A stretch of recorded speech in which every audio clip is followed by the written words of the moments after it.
She hit me before I even heard her footsteps. A sharp crack. A heat blooming across my cheek. A circle of strangers turning their heads toward the spectacle she'd created. Her sister, Laura, stood in front of me, trembling with the kind of rage that requires an audience. Behind her, my wife hovered like a shadow that refused to take shape. "He deserved it," she hissed to the onlookers, not to me. "He always does." My wife nodded, blindly, automatically. Her loyalty had always bent toward her sister, like a compass needle to something magnetic and rotten. People stared, phones lifted. The announcement board behind us flickered HNL, on time. Our flight, their vacation, our attempt at pretending the marriage still breathed. I tasted blood where the slap had torn skin. I said nothing. Silence is a weapon most people underestimate. But as I straightened my posture, as the terminal lights shimmered against the polished floors, I felt something shift inside me. Subtle, clean, decisive. Not rage, clarity. I stepped away from them, away from the humiliation they believed they owned, and I walked toward the airline counter with the calmness of someone making a financial transaction, not a declaration of war. By the time they realized I was gone, their tickets were already canceled. The agent hadn't even blinked when I requested it.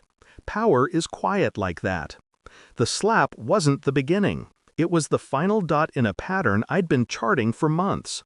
Laura had always inserted herself into our marriage, posing as the protective sister, the advisor, the confidant.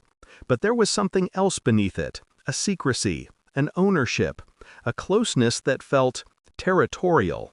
I noticed it in the way they texted late at night, their screens tilting away from me, in the way my wife laughed differently with her, lighter, younger, like someone who'd been let out of a cage I never knew existed, in the way decisions, our decisions, were pre-approved by Laura before reaching me. At first, I tried dismissing it. Sisters are close, I told myself. Family leans on family. But betrayal rarely starts with dramatic discovery.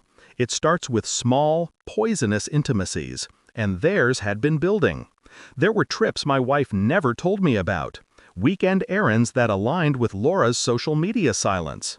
There were photos I wasn't meant to see, cropped frames, too close, too candid, too warm. There were arguments my wife began losing on purpose, as though she'd been coached to. And then there was the one message, accidentally left open on her tablet, that changed everything. A message from Laura. "He still thinks he's the one paying for everything. Let him." My wife's reply, "He always does. He always will." Funny how betrayal sounds so casual when spoken between people who believe they've already won. I stared at those words long enough to feel something inside me freeze. Not break, freeze. When people think you won't fight back, it becomes very easy to watch them reveal who they truly are. I didn't confront her. Confrontation is emotional. Information is strategic. Instead, I began observing, quietly, clinically. I checked travel histories, transaction logs, shared accounts, phone backups she didn't know synced to the cloud. Patterns emerged. Money transferred to Laura. Hotels booked under initials. Private dinners charged to our joint card. 2 meals, 2 drinks, 2 desserts. It wasn't romantic, no. It was something stranger. Dependency. Manipulation.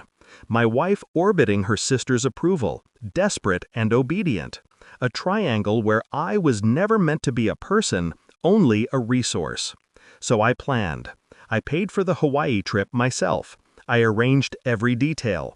I smiled when they dismissed me. I listened when they whispered. And I waited. Because revenge is not about anger. It's about timing. Their confusion at the gate was almost comical. My wife's voice rose first, a thin, hysterical thread. "What do you mean the tickets were canceled? We confirmed them!" Laura jumped in, demanding explanations, her entitlement spilling out like poison in a cracked glass. The agent repeated it calmly. The payer canceled the reservation. They stared at each other, then at me, across the terminal. My wife's face broke before she could hide it, guilt flashing like a wound reopened too fast. Laura's lips parted in shock. Good. It was her turn to feel the sting. I approached them slowly, each step measured. "You should check who pays for the things you feel entitled to," I said quietly. No yelling, no theatrics, just truth, delivered like a blade pressed gently to the throat. I handed my wife her phone. The screen displayed the message thread she thought she'd deleted. Her hands shook. Laura inhaled sharply, as though someone had punched the air out of her. I didn't accuse them. Accusings give people power. I simply said, "I know." Silence dropped between us, heavy, suffocating, merciless.